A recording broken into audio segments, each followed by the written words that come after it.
Bonjour et bienvenue sur ma chaîne. Aujourd'hui, nous allons parler du top 10 des pays où les chrétiens sont les plus persécutés au monde. Tous les ans, une association américaine, appelée Open Doors, sort une liste des 50 pays dans lesquels les chrétiens sont les plus persécutés dans le monde entier. Dans ma vidéo, je vous présente le top 10 de ces pays.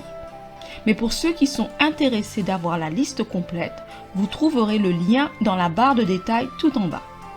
Je n'ai pas fait cette vidéo rien que pour le buzz, mais rappelez-vous qu'il est très important de les garder en prière constamment.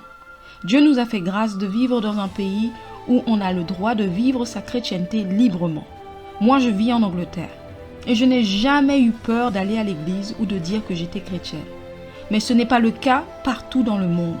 Nos frères et sœurs ont besoin de nos prières. Ne les oubliez pas. En 10e position, nous avons l'Inde, avec une population de plus d'1 milliard d'habitants et le nombre de chrétiens est environ de 67 millions. Les extrémistes hindous croient que tous les Indiens devraient être hindous et que le pays devrait se débarrasser du christianisme et de l'islam.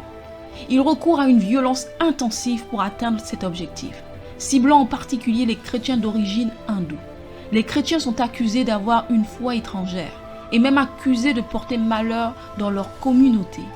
Ces croyants sont souvent attaqués physiquement et parfois tués, ainsi que sous la pression constante de leur famille et de leur communauté pour retourner dans l'hindouisme. S'ils ne se reconvertissent pas, ils peuvent être boycottés par leur communauté, avec un effet dévastateur sur leur capacité à gagner un revenu. De nombreux croyants sont isolés et ne connaissent aucun autre chrétien. Les chrétiens sont persécutés dans tous les domaines de la vie publique et privée. Et les lois anti-conversion sont abusées pour harceler et intimider les chrétiens. À la 9e place, nous avons le Nigeria, avec une population de 206 millions d'habitants. Et le nombre de chrétiens, 95 millions environ. Près de la moitié des Nigériens sont chrétiens.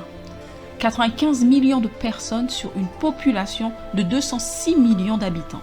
Mais la plupart se trouvent dans le sud du pays. Le nord du Nigeria est en grande partie musulman. Et c'est dans le nord et la région centrale du Nigeria que la plupart des persécutions contre les chrétiens se passent. Il y a plus de chrétiens assassinés pour leur foi au Nigeria que dans tous les autres pays. Ces attaques violentes sont perpétrées par le groupe Boko Haram, les militants Peul et d'autres groupes extrémistes.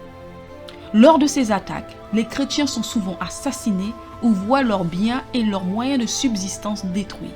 Les hommes et les garçons sont particulièrement visés, avec l'intention de réduire le taux de natalité des communautés chrétiennes et de supprimer leurs sources de revenus. Les auteurs sont rarement traduits en justice. Les femmes chrétiennes sont souvent enlevées et violées par ces groupes militants et parfois forcées de se marier avec des musulmans. En 8e position, nous avons l'Iran, avec une population de 83 millions d'habitants et le nombre de chrétiens est d'environ 800 000.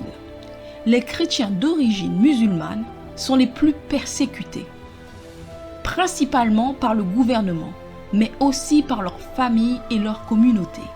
Des églises secrètes sont souvent pillées et leurs dirigeants et membres sont arrêtés et condamnés à de longues peines de prison pour crimes contre la sécurité nationale.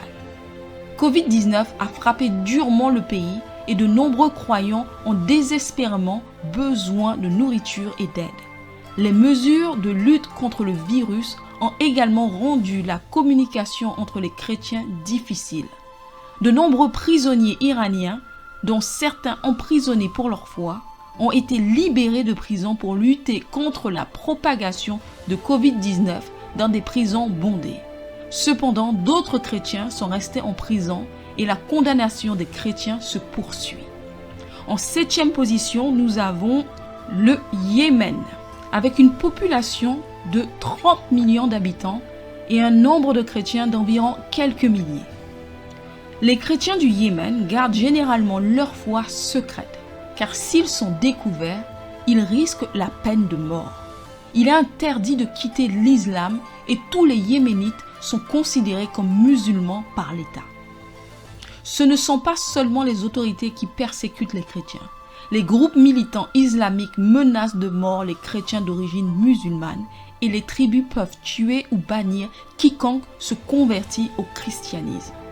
La guerre en cours, la crise humanitaire et la pandémie du Covid-19 au Yémen ont un impact sur tous les citoyens. Mais les chrétiens sont également vulnérables parce que les secours d'urgence sont principalement distribués par les organisations islamiques et les mosquées locales. Ils peuvent être discriminatoires à l'égard de quiconque n'est pas considéré comme un musulman pieux. Selon certaines informations, des chrétiens yéménites se sont vus refuser un traitement dans les hôpitaux sous-financés. En 6e position, nous avons l'Érythrée. Avec une population d'environ 5 400 000 habitants et un nombre de chrétiens d'environ 2 600 000.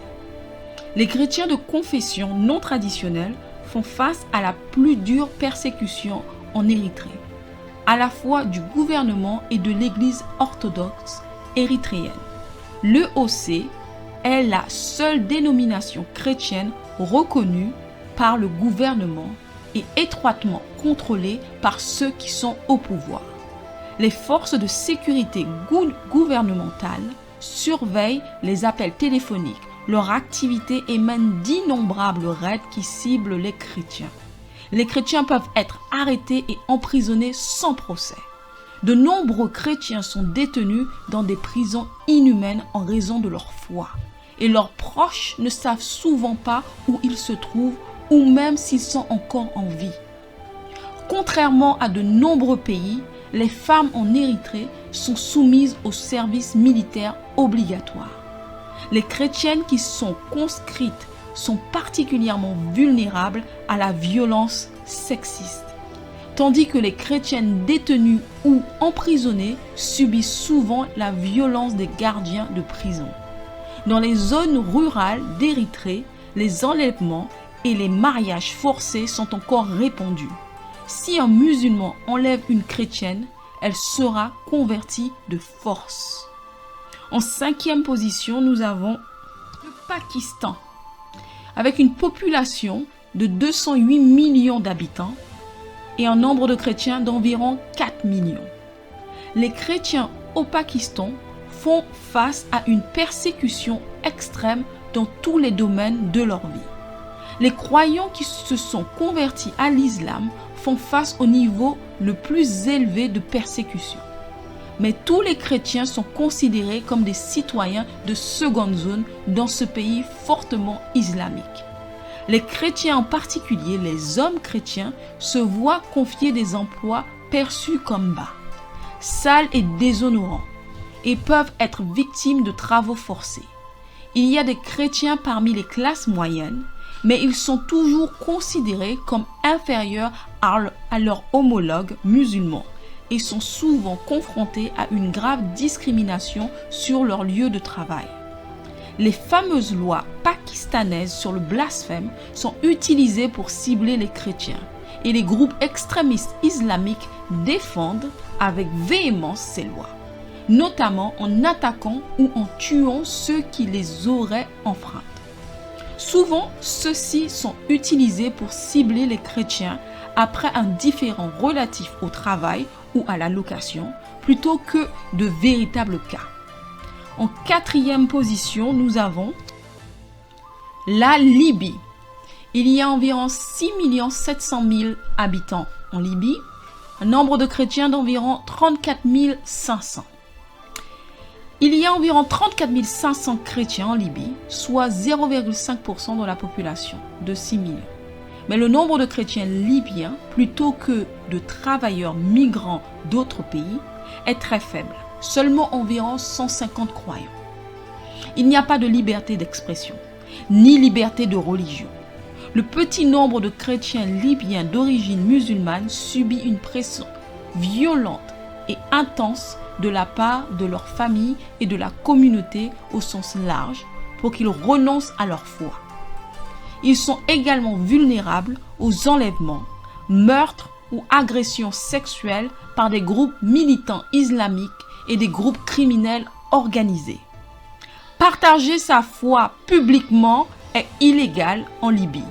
Et ceux qui essaient de partager leur foi chrétienne avec d'autres risquent une opposition violente et des arrestations. Sans gouvernement central, le pays est effectivement dans un état d'anarchie. Il y a peu de chances de justice légale lorsque des chrétiens sont attaqués ou tués. En troisième position, nous avons la Somalie. Population 16 millions, nombre de chrétiens quelques centaines. Il est impossible d'admettre publiquement votre foi chrétienne en Somalie et la vie d'église est inexistante. L'islam est considéré comme un élément crucial de l'identité somalienne. Et si un Somalien est soupçonné de s'être converti au christianisme, il est en grand danger. Les membres de leur famille, clan ou communauté les harcèleront, les intimideront ou même les tueront. Les femmes peuvent être violées et mariées de force. Les chrétiens sont également menacés par Al-Shabaab, un groupe violent qui prône la charia, la loi islamique, comme base pour réglementer tous les aspects de la vie. Les chrétiens d'origine musulmane sont considérés comme une cible de grande valeur par Al-Shabaab, qui a souvent exécuté des croyants sur place lorsqu'ils sont découverts. Si un chrétien est tué ou enlevé, toute sa famille en souffre, car l'homme sera le soutien de la famille. La famille restante est souvent laissée sans protection et perçue comme une tâche sur la communauté. En numéro 2, nous avons l'Afghanistan. Population d'environ 38 millions et un nombre de chrétiens quelques centaines. Il est impossible de vivre ouvertement en tant que chrétien en Afghanistan. Quitter l'islam est considéré comme honteux et les convertis chrétiens font face à des conséquences désastreuses si leur nouvelle foi est découverte. Soit ils doivent fuir le pays, soit ils seront tués. Si la famille d'un chrétien découvre qu'elle s'est convertie, sa famille, son clan ou sa tribu doit sauver son honneur en reniant le croyant ou même en le tuant. Les chrétiens d'origine musulmane peuvent également être enfermés dans un hôpital psychiatrique, car quitter l'islam est considéré comme un signe de folie. En numéro 1, nous avons un pays qui n'est jamais détrôné. Chaque année, c'est toujours le même, le premier. Et nous avons la Corée du Nord. Population 25 millions, nombre de chrétiens environ 400 000. Il est difficile de savoir exactement combien de chrétiens il y a en Corée du Nord, car ils doivent garder leur foi cachée. Mais Open Door estime qu'il y a environ 400 000. Être découvert comme chrétien est une condamnation à mort en Corée du Nord. Vous serez emmené dans un camp de concentration en tant que criminel politique, si vous n'êtes pas tué sur le coup. Ces prisons inhumaines ont des conditions horribles, et peu de croyants s'en sortent vivants. Et tout le monde dans votre famille partagera la même punition. De nombreux chrétiens sont incapables de rencontrer d'autres croyants et doivent garder leur foi entièrement cachée. Il y a même des histoires de maris et d'épouses ne sachant pas pendant de nombreuses années que leur épouse était également chrétienne. La police secrète effectue des descentes pour identifier les chrétiens et les enfants sont encouragés à informer leurs enseignants de tout signe de foi dans la maison de leurs parents. Un chrétien n'est jamais en sécurité. Voici, je vous ai présenté les 10 pays dans lesquels nos frères et sœurs à travers le monde sont extrêmement persécutés. Je vous invite à prier pour eux, à les garder constamment dans vos prières. Que Dieu vous garde et vous bénisse. À bientôt.